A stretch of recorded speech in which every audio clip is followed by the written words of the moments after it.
السلام علیکم ناظرین و سامعین، آج میں افسانہ جونپوری آپ سبھی کی خدمت میں پیش کرنے جا رہی ہوں بنفول کی منتخب کہانیوں میں سے ایک کہانی، جس کے مترجم ہیں جناب احمد کمال ہاشمی صاحب۔ بنفول بنگلہ ادب کا ایک بہت ہی معتبر اور محترم نام ہے۔ وہ شاعر، ادیب اور ڈرامہ نگار تھے۔ آئیے ان کی کہانی تاج محل سماعت فرمائیں۔ میں پہلی بار آگرہ تاج محل دیکھنے کے لیے ہی گیا تھا۔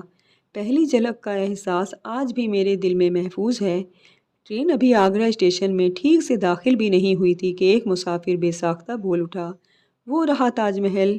میں بھی کھڑکی سے باہر دیکھنے لگا۔ دن کے اجالے میں تاج محل کو دیکھ کر مجھے مایوسی ہوئی۔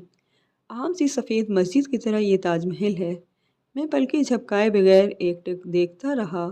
لاکھ تاج محل سے ہی، شاہجہاں کا تاج محل سے ہی۔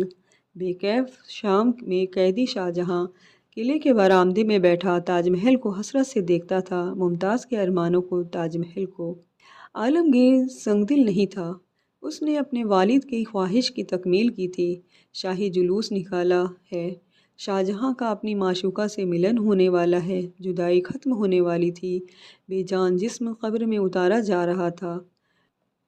اسی تاج محل میں ممتاز کے قریب ہی اس کی آخری آرام گاہ تیار ہے۔ وہاں ایک قبر تھی، شاید اب بھی ہو، دارا شکوہ کی قبر۔ عام سی سفید رنگ کی مسجد کی طرح نظر آنے والا تاج محل دیکھتے ہی دیکھتے نظروں سے اوجھل ہو گیا۔ پورنیما کا دوسرا دن تھا۔ چاند ابھی طلوع نہیں ہوا تھا۔ مشرقی افق پر چاندنی نمودار ہو رہی تھی۔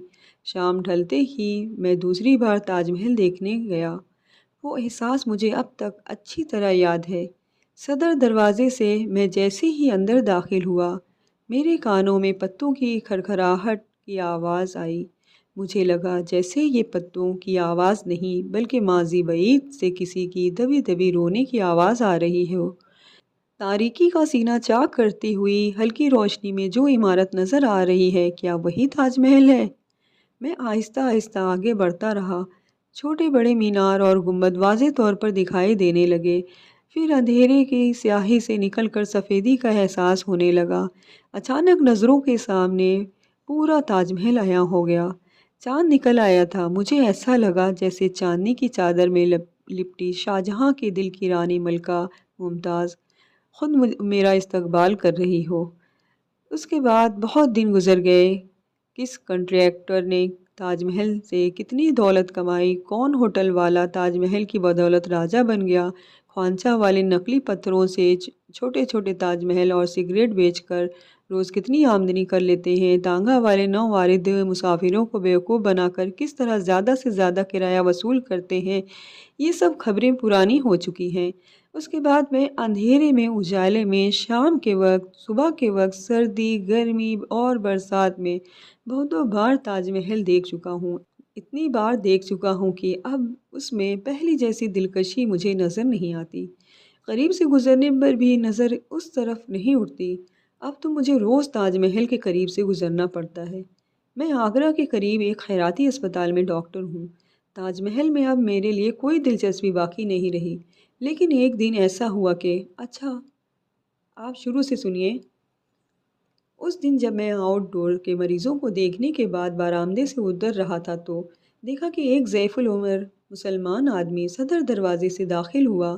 اس کی پیٹھ پر ایک بڑا سا ٹوکرا بندھا ہوا تھا۔ ٹوکرے کے بوجھ کے سبب بیچارہ جھک کر چل رہا تھا۔ مجھے لگا شاید وہ کوئی میوہ والا ہو، مگر جیسے ہی اس نے ٹوکرا نیچے اتارا، میں نے دیکھا کہ ٹوکرے میں کوئی میوہ نہیں، بلکہ ایک برقع پوش عورت بیٹھی ہے۔ اس ضعیف شخص کا چہرہ بہت حد تک باؤل گائکوں سے مشابہ تھا۔ جبہ پوش، سفید داڑھی۔ اس نے آگے بڑھ کر مجھے سلام کیا اور خالص اردو میں بتایا کہ وہ اپنی بیگم کو اپنی پیٹھ پر ڈھو کر مجھے دکھانے لایا ہے۔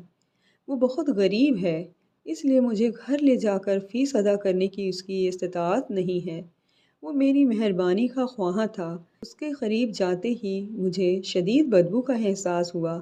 اسپتال کے اندر لے جا کر اس کے برقع اتارتے ہی معاملہ میری سمجھ میں آ گیا۔ شاید وہ اس لیے سخت مزاحمت کر رہی تھی۔ اسے کونکرم اوریس کا مرض تھا۔ آدھا چہرہ سڑ گیا تھا، داہنا گال تھا ہی نہیں، دانت خوفناک انداز میں باہر نکل آئے تھے۔ بدبو اتنی شدید تھی کہ اس کے قریب رہنا دشوار ہو رہا تھا۔ دور سے پیٹ پر لاد کر لانے سے ایسے مریض کا علاج ممکن نہیں تھا۔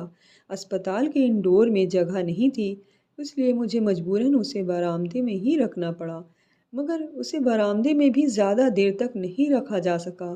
تیز بدبو کے سبب دوسرے مریض احتجاج کرنے لگے۔ کمپاؤنڈر، ڈریسر، یہاں تک کہ مہتر بھی اس کے قریب جانا نہیں چاہ رہے تھے، لیکن وہ ضعیف شخص ان سب باتوں سے بے نیاز ساری رات تیمارداری کرتا رہا۔ مریضوں کے احتجاج کے پیش نظر اسے برآمدے سے ہٹانا پڑا۔ اسپتال کے قریب ایک گھنا درخت تھا۔ میں نے اسے اس کے نیچے رہنے کا مشورہ دیا۔ وہ وہیں رہنے لگا۔ وہ روز اسپتال سے دوائیں لے جاتا، میں حسب ضرورت جا کر انجیکشن لگاتا۔ اسی طرح علاج چلتا رہا۔ ایک روز موسلا دھار بارش ہو رہی تھی۔ میں ایک بیرونی مریض کو دیکھ کر لوٹا تو اچانک میری نظر اس ضعیف شخص پر پڑی۔ وہ بارش میں کھڑا بھیگ رہا تھا۔ اس نے ایک چادر کے دونوں کونے درخت کی شاخوں سے باندھ رکھے تھے اور دو کونے اپنے ہاتھوں میں پکڑ کر کھڑا تھا۔ چادر کے سائے میں اس کی بیگم تھی۔ وہ خاموش کھڑا بارش میں بھیگ رہا تھا۔ میں نے اپنی گاڑی گھمائی۔ ایک چادر سے موسلا دھار بارش کا مقابلہ نہیں کیا جا سکتا تھا۔ اس کی بیگم سر سے پاؤں تک بھیگ گئی تھی اور تھر تھر کانپ رہی تھی۔ بخار سے جسم تپ رہا تھا۔ فی الحال اسے اسپتال کے برآمدے میں لے چلو، میں نے کہا۔ کیا اس کے بچنے کی کوئی امید ہے؟ ضعیف العمر شخص اچانک پوچھ بیٹھا۔ نہیں، مجھے سچ بولنا پڑا۔ ضعیف شخص خاموش کھڑا رہا۔ میں لوٹ آیا۔ دوسرے روز میں نے دیکھا کہ درخت کے نیچے کوئی نہیں ہے۔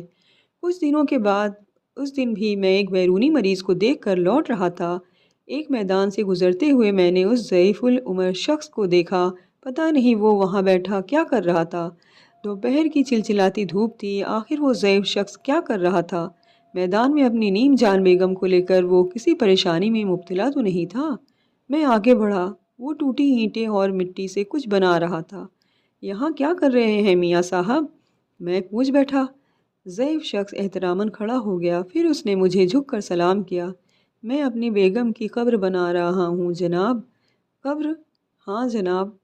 میں کچھ دیر خاموش بیٹھا رہا، پھر پوچھا، تم رہتے کہاں ہو؟ میں آگرہ کے قریب وجوار میں گھوم گھوم کر بھیک مانگتا ہوں غریب پرور۔ لیکن میں نے تمہیں یہاں پہلے کبھی نہیں دیکھا۔ تمہارا نام کیا ہے؟ فقیر شاہ جہاں، اس نے جواب دیا۔ میں حیرت سے بت بنا کھڑا رہ گیا۔